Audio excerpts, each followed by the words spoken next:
नमस्कार दोस्तों, मैं हूं योगेंद्र शर्मा आपके अपने YouTube channel youth study point पर।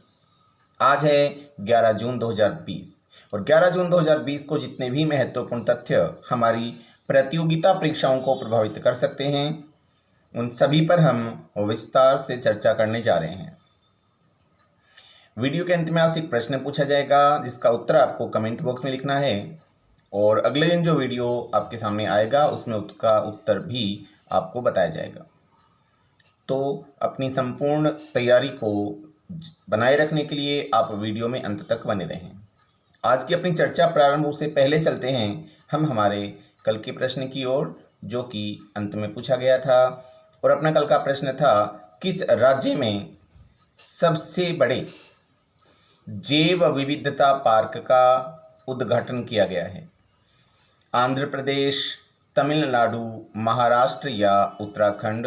तो इसका सही था उत्तर, वो था उत्तराखंड। यानी उत्तराखंड में सबसे बड़े जैव विविधता पार्क का हाल ही में उद्घाटन किया गया था। यदि आपको ये वीडियो अच्छा लगे तो आप इसको लाइक ज़रूर करें और जिन्होंने सब्सक्राइब नहीं किया है वो सब्सक्राइब भी करें। इन वीडियोज़ के साथ रीट परीक्षा के लिए भी एक प्रश्नोत्तरी कार्यक्रम को अपने प्रारंभ किया हुआ है। तो जो बच्चे रीट की तैयारी कर रहे हैं वो प्रश्नोत्तरी को अवश्य सुनें, क्योंकि उसमें जितने भी प्रश्न हैं वो अब तक परीक्षाओं में विशेषकर आरटेट, रीटेट, आरटेट, सीटेट आदि में पूछे हुए प्रश्नों का एक समूह है। ये प्रश्नोत्तरी लगभग 500 प्रश्नों की चलेगी। अगला प्रश्न है आज का अपना पहला प्रश्न कह सकते हैं इसको अपन, कि राजस्थान के किस अभयारण्य में रुद्र नामक बाघ की हाल ही में मृत्यु हुई है? विकल्प हैं नाहरगढ़, दर्रा, रणथंभौर या केवलादेव। तो इसका सही उत्तर है वो है नाहरगढ़। नाहरगढ़ अभयारण्य में हाल ही में रुद्र नामक एक बाघ की मृत्यु हुई है, जो कि विशेष सुर्खियों का कारण बना हुआ है। इस बाघ की मृत्यु लेप्टोस्पायरोसिस नामक एक रोग से हुआ है, जो कि नेवले व चूहे के पेशाब से होता है। तो ये विशेषकर राजस्थान से संबंधित जो परीक्षाएं हैं उनमें जरूर पूछा जाएगा। इसके अलावा मैं आपको बताऊं कि 19 सितंबर को सुजान नामक एक बाघ की मृत्यु हुई। 21 को सिद्धि नामक एक शावक की मृत्यु हो गई और 26 सितंबर को सफ़ेद बाघिन सीता की मृत्यु हो गई थी। यदि अपन बात करें नाहरगढ़ अभयारण्य की, तो इसकी स्थापना 1980 ईस्वी में हुई और ये चिंकारा के लिए प्रसिद्ध अभयारण्य है। यह है भारत का दूसरा बायोलॉजिकल पार्क और राजस्थान का एकमात्र जैविक पार्क है। इसके बाद अपन बात करें अपने अगले प्रश्न की। अगला प्रश्न है, आईपीएस सरोज कुमारी का संबंध राजस्थान के किस जिले से है जिसने बड़ोदरा में पुलिस रसोई नामक एक अनूठी पहल की है?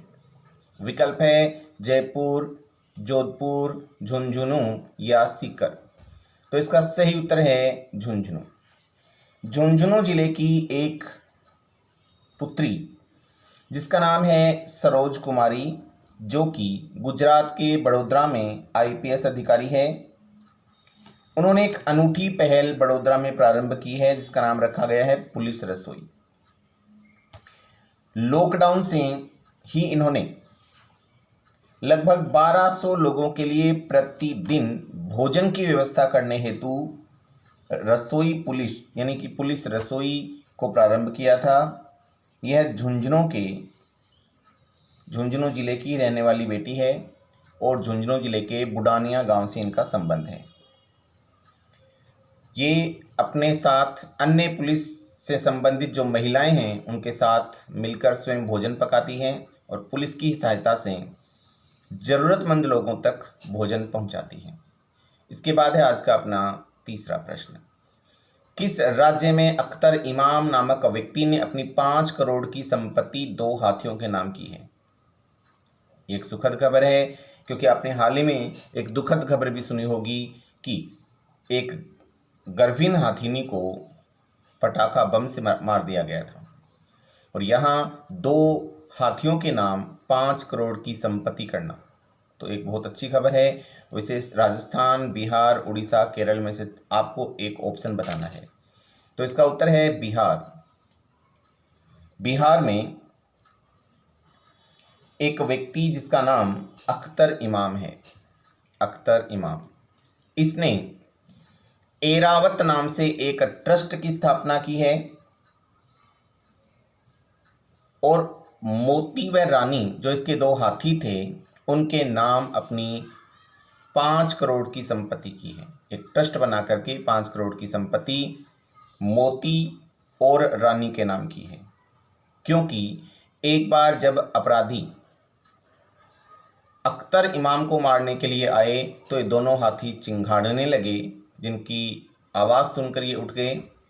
तब से ये मानते हैं कि इन दोनों ने मेरी जीवन की रक्षा की है और इसीलिए इन्होंने अपनी 5 करोड़ की संपत्ति इन हाथियों के नाम कर दी है। इसके बाद है आज का अगला प्रश्न। किस राज्य में इंडिया ऑयल के एक गैस कुएं में आग लग गई है, जिसके कारण एक पूर्व वहाँ का खिलाड़ी, गोलकीपर, उसकी मृत्यु हो गई और बहुत सारे पक्षी, पशु भी मरे हैं। तो आपको बताना है कि आग किस राज्य में लगी है, असम, राजस्थान, उड़ीसा या केरल। तो इसका सही उत्तर है वो है असम। असम में तिनसुकिया जिले में स्थित इस तेल के कुएं में आग लग गई। यहाँ 27 मई से गैस लीक हो रही थी, जिसमें आग लगने से बुझाने के लिए लगातार पानी भी डाला जा रहा था, लेकिन 9 जून को यहाँ आग लग गई। इस गैस की कुएं की ड्रिलिंग 2006 में हुई थी और यहाँ 80,000 क्यूसिक मीटर प्रतिदिन गैस निकाला जा रहा था। इसके बाद है आज का अपना 5वां प्रश्न। अमेरिका में रंग भेद के खिलाफ कौन सा अभियान चलाया हुआ है? Black lives matter, black and black, black and white, the great black man. तो इसका सही उत्तर है ब्लैक लिव्स मैटर, यानी ब्लैक अर्थात अश्वेतों की जिंदगी भी मायने रखती है। इसमें केवल अमेरिका ही नहीं, लगभग पूरे यूरोप में ये अभियान फैल चुका है और अमेरिका में तो व्हाइट हाउस के सामने से जाने वाली सड़क का नाम भी ब्लैक लिव्स मैटर रखा हुआ है। इसके अलावा यदि अपन बात करें तो कनाडा के प्रधानमंत्री स्वयं इस में हिस्सा ले रहे हैं। इसके अलावा फ्रांस, जर्मनी, कनाडा, इंग्लैंड आदि में भी यह अभियान फैल चुका है। इसके बाद है अगला प्रश्न। $259.2 मिलियन वैल्यू के साथ दुनिया का सबसे महंगा खिलाड़ी कौन बना है? रोनाल्डो, मेसी, एम्बाप्पे या इनमें से कोई भी नहीं। तो इसका सही उत्तर है एम्बाप्पे। एम्बाप्पे $259.2 मिलियन वैल्यू के साथ दुनिया का सबसे महंगा खिलाड़ी बन चुका है। ये फ्रांस के पेरिस सेंट जर्मन क्लब से जुड़े हुए हैं।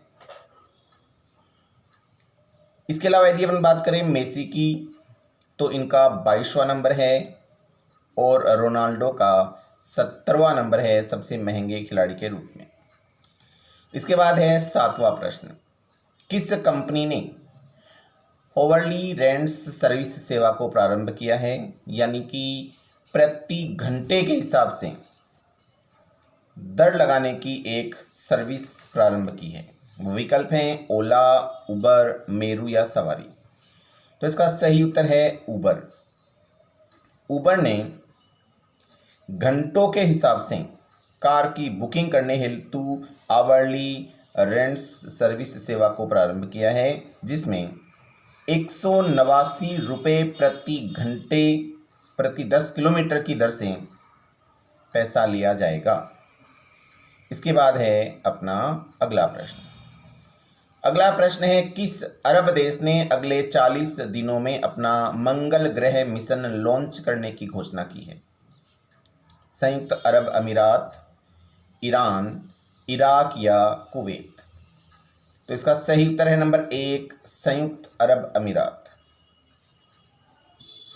संयुक्त अरब अमीरात ने अगले 40 दिनों में मंगल ग्रह के लिए अपना पहला मिशन लॉन्च करने की घोषणा की है। इस सैटेलाइट का नाम अमल अर्थात आशा रखा है। अमल रखा है जिसका अर्थ होता है आशा। यह 14 जुलाई को जापान के तानेगासिया से लॉन्च किया जाएगा। संयुक्त अरब अमीरात के प्रधानमंत्री हैं मोहम्मद बिन राशिद अल मखदूम और राष्ट्रपति हैं खलीफा बिन जायद अल नहयान। इसके बाद है अगला प्रश्न। किस देश के मानव रहित सबमर्सिबल ने महासागर के नीचे विश्व के सबसे गहरे बिंदु तक गोता लगाने का रिकॉर्ड बनाया है? विकल्प है अमेरिका, जापान, चीन या भारत। तो सही उत्तर है चीन। चीन के एक मानव रहित सबमर्सिबल ने महासागर के नीचे विश्व के सबसे गहरे बिंदु तक गोता लगाने का एक रिकॉर्ड बनाया है, जिसमें उस सतह तक की कुछ तस्वीरें इन्होंने खींची हैं और भी अन्य सबूत जुटाए हैं। इसके बाद है अगला प्रश्न। अगला प्रश्न है, किस राज्य सरकार ने APEMC online waste exchange website को लॉन्च किया है? विकल्प हैं आंध्र प्रदेश, मणिपुर, तमिलनाडु या मिजोरम। तो इसका सही उत्तर है 1 नंबर विकल्प आंध्र प्रदेश। आंध्र प्रदेश सरकार ने हाल ही में APEMC अर्थात Andhra Pradesh environment management corporation, APEMC की फुल फॉर्म है Andhra Pradesh environment management corporation नामक ऑनलाइन वेस्ट एक्सचेंज वेबसाइट को लॉन्च किया है। यदि अपन बात करें आंध्र प्रदेश की, तो राजधानी है अमरावती, मुख्यमंत्री हैं जगन मोहन रेड्डी और राज्यपाल हैं विश्वभूषण हरिचंद्रन। इसके बाद है अपना अगला प्रश्न। उष्णकटिबंधीय तूफान क्रिस्टाबोल से हाल ही में कौन सा देश प्रभावित हुआ है? विकल्प हैं कनाडा, अमेरिका, रूस या इंग्लैंड। तो इसका सही उत्तर है अमेरिका। उष्णकटिबंधीय तूफान क्रिस्टाबोल से हाल ही में अमेरिका प्रभावित हुआ है। दक्षिण पूर्वी संयुक्त राज्य अमेरिका में इसका सबसे ज़्यादा प्रभाव रहा है। यह अटलांटिक तूफान के मौसम का तीसरा नामित तूफान है, अतः इसका नाम पूछा जा सकता है क्रिस्टाबोल। अगला प्रश्न है, भारत ने किस देश के साथ बिजली क्षेत्र में सहयोग विकसित करने के लिए समझौता किया है? ऑस्ट्रेलिया, जापान, डेनमार्क या नीदरलैंड। तो सही उत्तर है डेनमार्क। डेनमार्क ने हाल ही में भारत के साथ बिजली क्षेत्र में सहयोग विकसित करने हेतु एक समझौता किया है, जिसका उद्देश्य है समानता, पारस्परिकता व पारस्परिक लाभ के आधार पर संबंध मजबूत करना और बिजली के क्षेत्र में एक दूसरे की सहायता करना। यदि अपन डेनमार्क की बात करें तो राजधानी है कोपेनहेगन और प्रधानमंत्री हैं मेटे फ्रेडरिक्सन। इसके बाद है अपना अगला प्रश्न। मनरेगा योजना के तहत केंद्र सरकार ने हाल ही में कितना फंड जारी किया है? कितना फंड जारी किया है? 1,01,500 करोड़ रुपए। पहला विकल्प है 1,01,500 करोड़ रुपए, दूसरा है 10,000 करोड़ रुपए, तीसरा है 10,200 करोड़ रुपए और चौथा है 1,50,000 करोड़ रुपए। तो इसका सही उत्तर है 1,01,500 करोड़ रुपए, जो कि अब तक का सबसे उच्चतम फंड है। यह है वर्ष 2020-21 के लिए जारी किया गया फंड है। अब है आज का अपना विशेष प्रश्न, जिसका उत्तर आपको कमेंट बॉक्स में लिखना है। आज का प्रश्न है, हाल ही में किस देश ने स्वयं को कोरोना मुक्त घोषित किया है? न्यूजीलैंड, स्विट्जरलैंड, स्पेन या फ्रांस? इसी के साथ आज की वार्ता समाप्त होती है। आपका दिन शुभ रहे। जय हिंद, जय भारत।